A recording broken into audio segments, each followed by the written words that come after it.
아멘. 돌이킴이 없이는요 사명자가 될 수 없습니다. 예수님을 믿는 사람들은요 오늘을 주일이라고 합니다. 주님의 날이라고 고백을 하죠. 그러나 세상 사람들은요 주일을 이렇게 말합니다. 일요일 또는 빨간 날, 쉬는 날, 노는 날이라고 말을 합니다. 그래서 이날이 되면요 세상 사람들은 친구를 만나라고 하거나 또는 취미 활동을 하거나 여행을 가거나 피곤하다고 집에서 TV를 보거나 쉬기도 합니다. 그런데 우리는 이 시간 어디에 있습니까? 지금 여기에 있어요. 예배를 드리기 위해서 이 자리에 나왔다라는 겁니다. 여러분 이것은 우연이 아닙니다. 하나님께서 여러분들을 선택하셨고 발걸음을 인도하여 주셨기 때문에 이 예배의 자리에 있는 줄 믿으시길 바랍니다. 많고 많은 사람들은요 각자가 좋아하고 하고 싶은 일을 찾아서 다 지금 떠나 있어요. 그런데 우리들 역시 하고 싶은 것도 있고 또한 세상적으로 바라는 것이 있잖아요. 그럼에도 불구하고 오늘 이 예배를 기억하여서 이 자리로 나올 수 있다는 것은요 하나님께서 여러분들의 발걸음을 인도해 주시지 않았다면요 불가능하다라는 겁니다. 매주 습관적으로 나오는 것 습관인 것 같지만 하나님께서 매주마다 여러분들을 선택하시고 불러주셨다는 바로 증거라는 것입니다. 여러분 세상에서 가장 건조한 땅 칠레의 아타카마라는 사막을 아십니까? 화면을 한번 띄워주시면 좋을 것 같아요. 이곳이 바로 아타카마라는 사막인데요. 남아메리카 서쪽에 칠레라는 곳이 있는데요. 우리나라만큼 넓은 아타카마 사막이라는 곳이 있습니다. 이곳은요 세상에서 가장 건조한 사막이라고 합니다. 이곳을 연구한 사람들은요 연구를 해보니까 400년 동안 1mm의 비도 내리지 않은 적도 있다고 합니다. 그만큼 척박하고 말라있는 사막이 바로 칠리에 있는 아타카마 사막입니다. 그런데 이 사막에요 5년에서 한 7년 정도 간격으로 7년에 한 번 정도 간격으로 기적과 같은 일이 일어난다고 합니다. 비가 내린다는 거예요. 어느 정도 내리냐면요 20mm에서 30mm 정도 그 정도 내린다고 합니다. 그렇게 비가 내리면요 그동안 잠자고 있던 땅에 숨어있던 씨앗들이요 꽃을 피우기 시작해서 정말 아름다운 일들이 벌어진다는 거예요. 이 다음 장면도 사막 장면인데 한번 비춰주시겠습니까?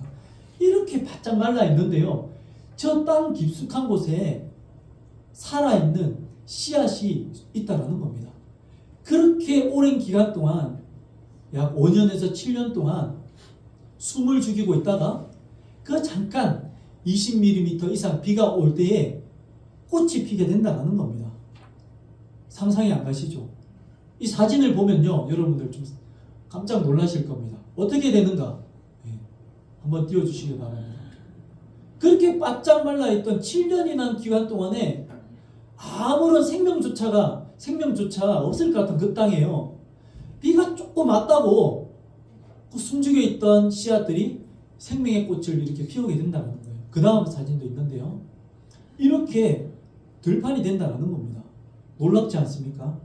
이것이 바로 2017년도에 기적과 같은 꽃이 피었던 그 장면이라고 합니다. 황량했던 사막이 이렇게 화려한 꽃밭으로 변하게 되었다는 겁니다. 믿어지십니까? 안 믿어지시죠? 눈으로 봐도 안 믿어지잖아요. 사막의 뜨거운 모래 속에 씨앗들이 어떻게 생존할 수 있었을까요? 사막의 씨앗이 어떻게 꽃을 피울 수 있었는가를 조사해 보니 아타카마 사막의 씨앗들은요 극한 환경에서 살아남기 위해서 자신을 변화시켰다는 겁니다. 어떻게 변화를 시켰냐면 깊은 휴면 상태로 들어가가지고 수십 년 동안 비가 오지 않아도 생존할 수 있도록 그렇게 자신을 만들었다는 겁니다. 그리고 수분 함량이요 3% 미만인데도 불구하고 죽지 않고 살아있을 수 있도록 자신을 유지시켰다는 겁니다. 그리고 이 사막은요 영하 100 196도가 되고요. 영상 1000도씨까지 극한의 온도까지 올라갈 때가 있답니다. 그럼에도 불구하고 죽지 않도록 자신을 유지하고 붙잡고 있었다라는 거예요. 그렇게 있다가 비가 오면 즉시 발화 스위치를 딱 누를 수 있도록 준비를 마친 채 기다리고 있었다라는 겁니다. 비만 오기만 와봐라. 그리고는 땅 속에서 저 마른 땅에 자기의 생명을 붙들고요. 죽지 않고 준비를 하고 있었다라는 겁니다. 그렇게 있다가 비가 오는 순간 발화 스위치를 딱 눌러서 그래 이때다 싶어서 쫙 꽃이 핀다라는 겁니다. 기가 막히지 않습니까? 네, 화면을 내려주시면 될 것 같아요. 이렇게 아카타마 사막의 씨앗들은요, 이처럼 자신을 변화시키고 인내해가지고요, 5년, 길게는 몇십 년 동안 움츠려 있다가 비가 오기를 기다렸다가 비가 오면요, 이렇게 꽃을 피워서 사막이 꽃밭이 되었다라는 겁니다. 여러분, 아무리 척박한 환경일지라도 꽃을 피워내야 한다라는 자신의 사명을 잊지 않았기 때문에 그들을 붙잡고 변화시키고 인내하면서 마침내 비가 조금이라도 내리면 준비됐던 그 씨앗들은요, 꽃을 피웠다라는 겁니다. 여러분, 우리의 사명도 다르지 않다라고 저는 생각해요. 이 기적과 같은 일들이 일어나게 된 것은요, 그들의 능력으로 된 것이 아닙니다. 비록 그들도 준비하고 있었지만 하늘에서 내리는 그 비가, 단비가 있었기 때문에 결국에 꽃을 피울 수 있었다라는 겁니다. 성경에도 보면요, 어떻게 여러분, 성경에도 보면요, 심는 자가 있고요, 물 주는 자가 있고요, 또한 자라나게 하는 자가 있다라고 말씀하고 있습니다. 우리가 준비되어 있고 꽃을 피울 준비가 되어 있다면요, 하나님께서 때가 되면요, 은혜의 단비를 내려주실 줄 믿습니다. 그러면요, 회복을 넘어서 부흥하게 될 줄 믿습니다. 꽃을 피울 날이 반드시 있다라는 거예요. 사명자는요, 그때까지 인내하고 기다려야 된다는 겁니다. 준비가 되어 있어야 된다는 거예요. 하나님께서 은혜의 단비를 주시고 복을 주실 때에 꽃을 피울 수 있는 준비가 되어 있어야 사막이 꽃밭이 되게 될 줄 믿습니다. 하나님의 은혜의 단비가 없으면요, 이러한 일들도 불가능한 일이라는 것을 말씀해 주고 있습니다. 그러므로 여러분, 모든 것이 하나님의 은혜인 줄 믿습니다. 오늘 본문에 등장하는 사울은요, 어떤 사람인 줄 아십니까? 한마디로 세상적으로 말하면요, 금수저였습니다. 금수저. 그는 태생 자체가요, 금수저인 로마인이었습니다. 그는 난지 8일 만에 할례를 받았습니다. 또한 그는요, 가마리엘 학파에서 공부를 했어요. 요즘으로 말하면 서울대나 카이스트에 나왔다는 겁니다.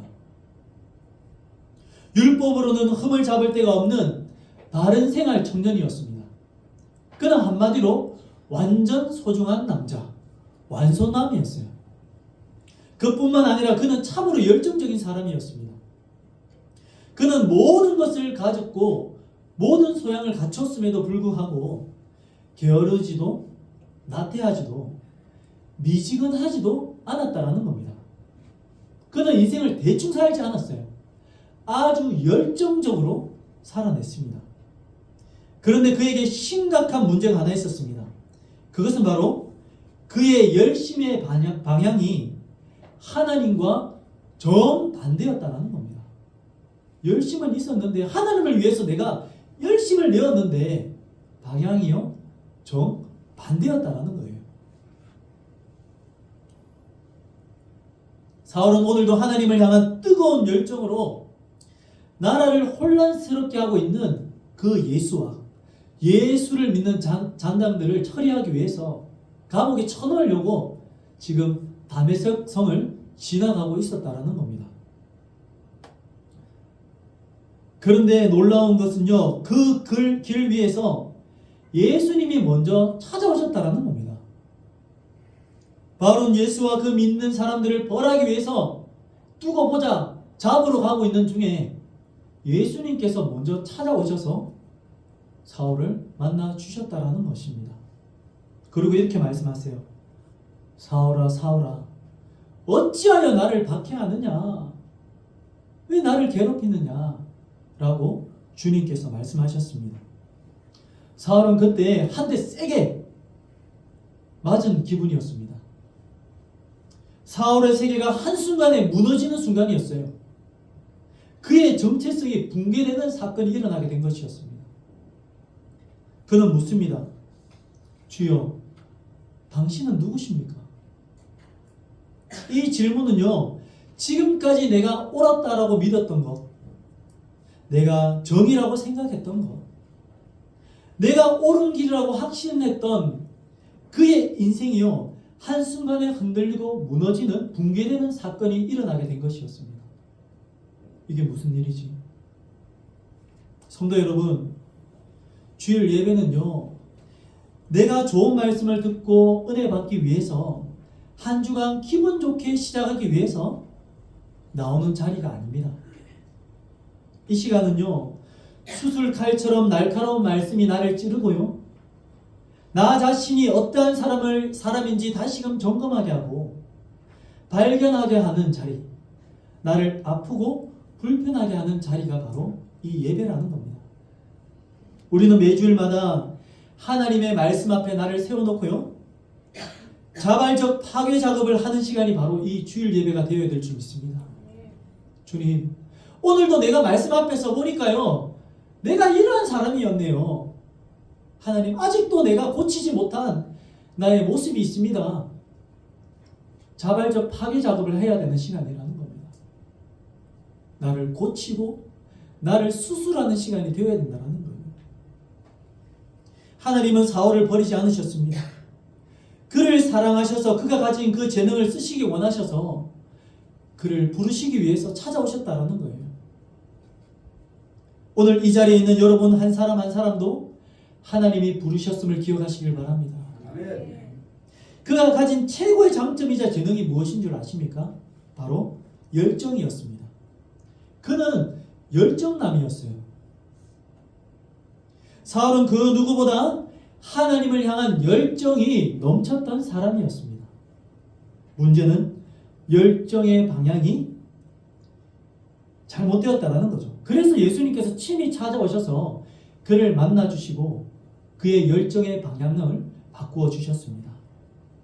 오늘 이 자리에 있는 여러분들 중에서도 열정은 있는데 방향을 잃은 사람이 있습니까? 하나님은 오늘 여러분들을 향해 이렇게 말씀하십니다. 너의 열정을 내가 쓰고 싶다. 열정이 잘못되어서 하나님 나라에 문제를 일으키고 있다고 해서 너 같은 사람 필요 없어 라고 쳐버리신 것이 아니라 너 그 열정의 잘못된 방향 내가 고쳐서 쓰길 원한다.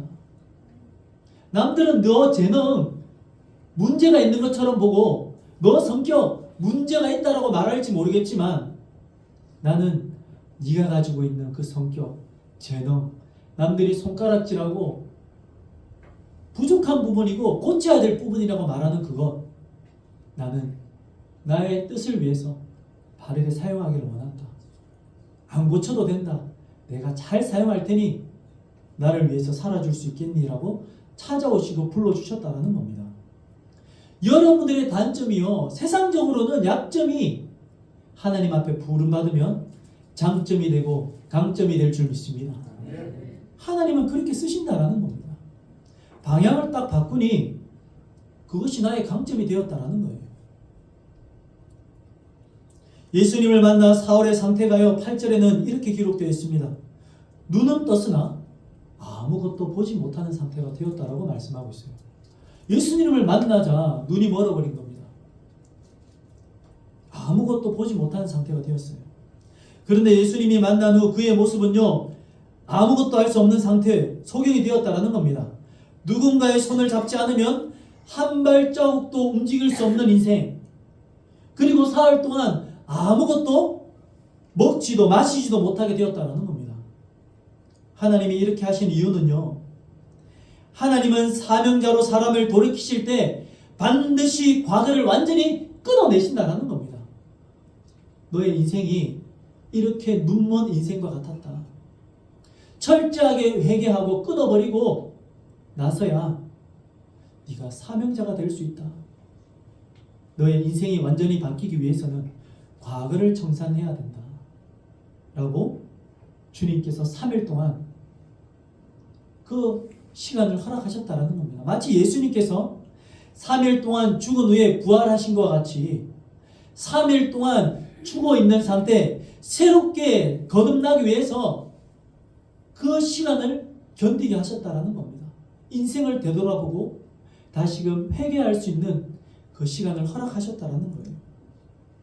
여러분, 예배에는요 반드시 우리가 기억해야 될 것이 있습니다. 예배는 하나님을 알아가고 나를 점검하는 시간입니다. 예배는 복을 비는 시간이 아니라 내가 영적으로 얼마나 큰 병에 걸려 있는지를 다시금 확인하고 수술하고 고치는 시간이 바로 이 예배 시간이라는 겁니다. 여러분, 돌이키면요 아픕니다. 변화는요 고통을 반드시 동반하게 되어 있어요. 끊어내야 할 세상적인 관계, 내려놓아야 할 옛사랑과 옛습관들, 포기해야 될 나의 자존심, 욕심들, 내려놓아야 될 습관적인 죄들, 이 예배 시간을 통해서 떼어내야 할 것을 제거하고 수술해야 된다는 겁니다. 여러분, 수술하면요 아픕니다. 말씀에 칼이 찌르고 자르니 아픈 게 당연해요. 수술 후에 통증 때문에 괴롭고 힘이 들 수도 있습니다. 불편할 수도 있어요. 그러나 우리는 알고 있습니다. 무엇을 알고 있습니까? 수술 후에 내 영혼이 더욱더 건강하게 될 것이라는 것을 알고 있다는 겁니다. 여러분, 계속 가지고 있으면요 계속해서 자라게 돼 있고요 그것이 내 몸을 잠식하고 결국 나를 더 힘들게 하고 아프게 합니다. 잘라내야 될 것, 수술해야 될 것, 수술하시길 바랍니다. 아프고 힘들어도요 수술하고 나면요 더 건강하게 될 줄 믿습니다. 지금 주님은 우리 한 사람 한 사람에게 묻고 있습니다. 너는 지금 무엇을 붙잡고 있니? 아직도 그것을 놓지 못하고 있니? 너는 왜 아직도 사흘로 남아 있으려고 하니? 지금 너의 상태가 얼마나 심각한지 모르고 있느냐? 더 늦기 전에 수술하자. 내가 오늘 너를 고쳐주겠다 라고 말씀하고 있습니다. 아프고 힘들어도 떼어내야 할 것은요 도려내야 합니다. 하나님이 쓰시는 건강한 사명자가 되기 위해서는요 수술을 견뎌내야 될 줄 믿습니다. 사랑하는 성도 여러분, 저는 오늘 이 예배가 여러분의 담에색이 되기를 간절히 소망합니다. 오늘 이 자리를 통해서 평범한 신앙생활의 수준에 머물러 있던 내가 사명자로 바뀌고 방향을 잃은 나의 열정과 재능이 하나님의 나라의 귀한 도구가 되며 습관적으로 교회에 나오는 종교인인 내가 마지못해서 나오는 예배의 자리가 생명을 살리는 사명자로 거듭나는 시간이 되시기를 주님의 이름으로 축복합니다. 여러분, 돌이킴은요 언제나 아름답기만 하지 않습니다. 돌이키기 위해서는요 익숙한 습관을 버려야 됩니다. 오래 붙잡고 있던 죄를 내려놓아야 돼요. 나의 자존심, 나의 방식, 나의 성공의 그런 공식들을 포기해야 된다는 겁니다. 이것은요 뼈를 깎는 고통을 동반하게 되어 있습니다. 마치 사막에서 꽃을 피우기 위해서 숨을 죽이며 숨어있던 씨앗처럼 10년 동안 비를 기다리며 숨어있던 꽃이처럼 바짝 마른 사막과 같은 그곳에서 변화없는 그 긴 시간 속에서 어떠한 소망과 기대를 할 수 없는 그곳에서 1년, 2년, 5년, 10년, 몇십 년 동안 숨을 죽이면서 자신을 갈고 닦으면서 인내하면서 언젠가는 비가 오겠지 라며 자신의 사명을, 꽃을 피울 그 사명을 잊지 않고 견뎌내듯이 우리가 하나님의 사람으로 사명자로 살기 위해서는요, 이러한 인고의 시간을 견뎌내야 된다는 겁니다. 그러나 우리는 분명히 알고 있습니다. 그 긴 기다림의 시간은요, 버려진 시간이 아니라는 겁니다. 나를 다듬어가는 시간이고 아름다운 생명을 피우기 위한 반드시 필요한 시간이었음을 비로소 그때가 되면 고백하게 될 줄 믿습니다.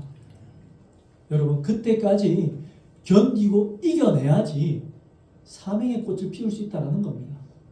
그리고 그때 가야 비로소 이러한 고백을 할 수 있습니다. 중간에 포기해버리면요, 중간에 말라서 죽어버리면요, 꽃을 피울 수가 없어요. 우리의 인생은요, 마치 이 사막과 같습니다. 주님, 이제는 힘들어서 더 이상 못 버티겠습니다. 주님, 주변을 보십시오. 아무런 꽃도 풀도 한 포기도 없습니다. 어떠한 기대도 소망도 없습니다. 하나님, 지칩니다. 다 내려놓고 싶습니다. 무슨 꽃을 피웁니까? 지금 저는 말라 죽어가고 있는데 도대체 언제 비가 옵니까? 은혜의 단비를 내려주실 겁니까? 그런 생각이 들 때가 있습니다. 한 송이 국화꽃을 피우기 위해 봄부터 소쩍새는 그렇게 울듯이 인고의 시간을 통해 더욱 값지고 아름다운 고귀한 꽃을 피우게 될 줄 믿습니다. 우리가 설교 초반에 보았던 그 영상을, 화면을 보면서 어떤 생각을 했습니까? 그 척박한 사막을 보면서 이야, 진짜 바짝 말랐네 라는 생각을 했지만 그것에 꽃이 피었을 때에 더 감동이 있지 않습니까? 제가 최근에 우리 가족들과 함께 신의 악단이라는 영화를 보았는데요, 북한 가운데 그런 가짜로 예배하고 가짜로 이제 성경 읽고 연기를 하면서 찬송을 부르고 하는데 다 연기고 가짜인데 하나님의 역사는 진짜로 일어났다는 겁니다. 그러면서 하나님의 백성이 되고 하나님의 자녀가 되는 그러한 역사를 보면서 야, 우리가 이렇게 예배할 수 있는 거, 지금 북한은요, 이러한 사막 가운데 숨을 죽여서 지하교회에서 그 씨앗이 생명을 이어가면서 언젠가는 꽃을 피울 그날을 바라보면서 자기가 씨앗처럼 땅에 묻혀서 썩어서 미랄이 되고 있는 사람들이 얼마나 많은지 몰라요. 그런데 우리는 어떻습니까? 사막이 아니잖아요. 이렇게 나와서 예배할 수 있는 거, 찬송할 수 있는 거, 말씀 들을 수 있는 거, 이게 큰 복이라는 것을 우리가 기억해야 됩니다. 제가 그 영화를 보면서 야, 정말 편하게 신앙생활을 하고 있는데도 감사한 줄을 몰랐구나. 그 영화를 보면서 너무나 감동을 받고는 다시금 사명에 대한 이런 열정이 생겨나더라고요. 여러분들도 꼭 신의 악단을 한번 보시길 바랍니다. 여러분, 하나님은 지금 여러분을 한 사람 한 사람을 지금 부르시고 계십니다. 회개하라. 그곳에서 돌아서라. 내가 너를 쓰기를 원한다. 나이와 상관없이, 신앙의 연수와 상관없이, 식품과 상관없이 나에게 쓰임 받고자 하는 열린 마음과 변화를 결단하고 있다면, 네가 사명자로 꽃을 피우기를 결심하고 있다면 누구든지 사명자가 될 수 있다라고 말씀하고 있습니다. 말씀을 맺고자 합니다. 사랑하는 성도 여러분, 오늘 이 예배의 자리가 여러분들의 담의 성이 되기를 간절히 소망합니다. 평범한 인생이 비범한 인생으로, 방향 없는 열정이 생명을 살리는 사명으로, 과거를 붙잡던 손이 사명을 붙드는 소망의 손으로 바뀌는 은혜가 여러분들에게 있으시기를 간절히 소망합니다. 우리 교회도 반드시 부흥의 꽃을 피울 때가 올 거라 생각합니다. 여러분, 올 한 해 시작하면서 생명의 꽃을 지금 피우고 있잖아요. 첫 열매를 주시면요, 더 많은 열매가 맺힐 것이라는 주님의 신호이고 바로 사인입니다. 여러분, 올 한 해 여러분들의 가정이 회복되기를 원합니다. 남편과 아내, 또 부모님이, 자녀들이 주님께로 돌아오는 역사가 일어나기를 원합니다. 또한 여러분들의 주위에 있는 사람들에게 복음의 씨앗이 뿌려질 때에 마치 마른 사막과 같은 그들의 심령일지라도 반드시 복음의 씨앗이 뿌려졌다면요, 그 씨앗은 죽지 않고 분명히 그 심령에 남아있을 줄 믿습니다. 언젠가 때가 되면요, 생각지도 못한 때에 꽃을 피우게 될 줄 믿습니다. 그때가 속히 올 수 있도록 기도의 단비를 내려주시기를 부탁드리겠습니다. 이 시간 다 함께 자리에 일어나셔서 하나님, 우리가 누려왔던 이 모든 것들이 하나님의 은혜였음을 고백하면서 찬양하도록 하겠습니다.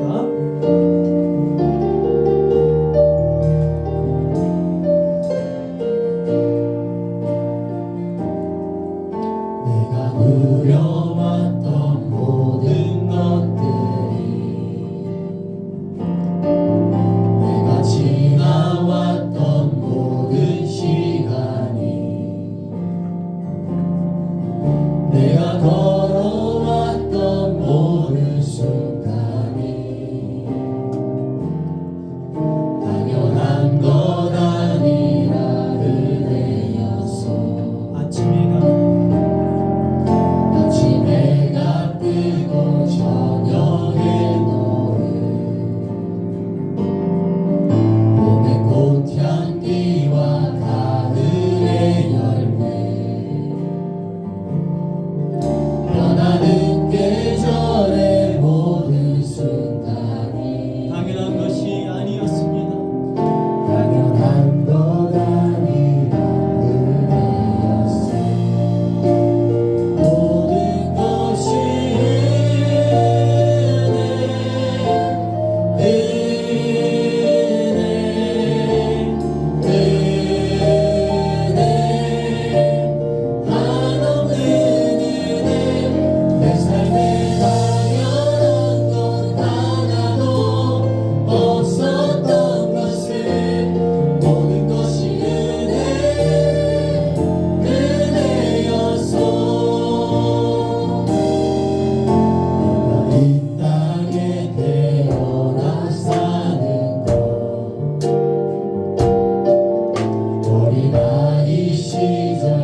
오늘 이 주일 예배에 우리를 불러 이 자리에 앉으신 이유는 이제 조금 알 것 같습니다. 우리는 사울처럼 열심은 있었지만 방향이 틀렸던 사람들이었습니다. 아픔이 있어도 끊어내지 못하고, 하나님이여 문제가 있어도 하나님 생긴 대로 하는 대로 했던 우리의 모습들을 용서하여 주셔서 하나님 옛사람과 옛습관을 완전히 끊어버리고 다시금 사명자로 거듭나게 하여 주시옵소서. 오늘 이 시간 이 예배가 우리의 탐의색이 되게 하셔서 사울이 바울이 되었던 것처럼 인생의 전환점이 되어 종교인이 아니라 사명자로 거듭나게 하여 주시옵소서. 지금도 우리를 부르시고 변화시키시는 살아계신 예수님의 이름으로 기도드리옵나이다. 아멘. 이제는 우리를 죄에서 구원하여 주신 예수 그리스도의 은혜와 하나님 아버지의 사랑과 성령님의 감동감화 위로 교통하심이 하나님이여 다시금 사명자로 거듭나며 주님을 향하여 우리의 방향을 바꾸기로 결단하는 주님의 예배자들과 또 하나님이여 자녀손들 위해 또 우리의 삶들 위해 이제로부터 영원토록 함께 있을지어다. 아멘.